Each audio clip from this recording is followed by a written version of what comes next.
we know that electricity and water doesn't go together that well. They can be an explosive combination, but it's not that difficult installing a Pascali pump. But you need a little bit of skills electrical wise and plumbing wise. But why do you start with the tank? To come back to you on water and electricity, no, you're right, they don't mix. So I would definitely recommend getting a professional to do that if you don't have the skills. You don't want to buy a new unit, wire it correctly, blow it up and try and come to me with a warranty. Not going to work. So positioning your tank is very much the first step you do. Reason being is you want to see where you're going to catch your rainwater, where do your gutter pipes run, where you're going to put your pump, is there enough space? All these factors work around the tank being the biggest component of your whole system. And it's very, very important to have a tank. Something that must be mentioned, you may never draw water from a municipal line. It must always be a static water source like a tank, because if the pump wants that water, it's got to be available, it's got to be there.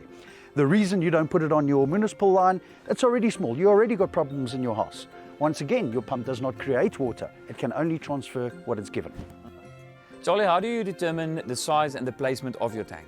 Well, size is very much the end user's choice.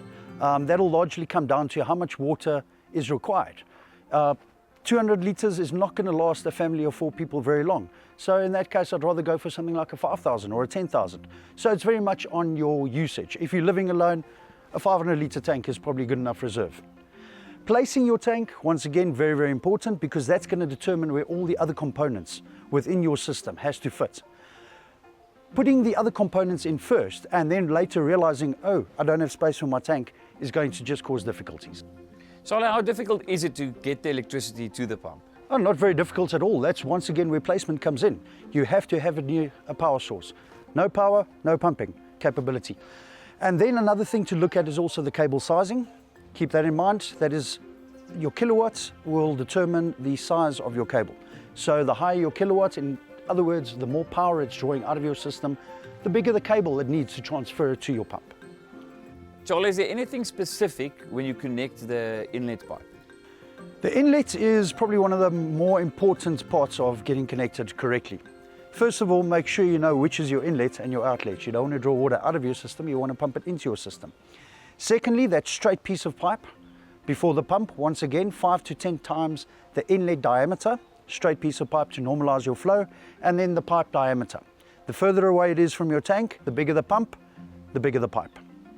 For smaller pumps, we've also got a flexi hose connection kit. Now it's a 25mm in diameter. It's got all the parts you need to connect between your pump and the tank. Any finishing or safety tips? You know, apart from the obvious, to try and keep your electricity and water separate from each other, as we mentioned, the two don't mix, I would recommend that you put isolation valves in your system. So if maintenance ever needs to be done, you can safely close off your valves and disconnect it from the pipeline. Charlie, practical, thank you. Pascali has a specially selected range of high-quality water pumps designed and developed to provide simple-to-install water management solutions for in and around the home. The Pascali range is user-friendly, carries a 1-year warranty, all parts are readily available, and so is great service nationwide. Available at leading hardware and agricultural retail stores across South Africa.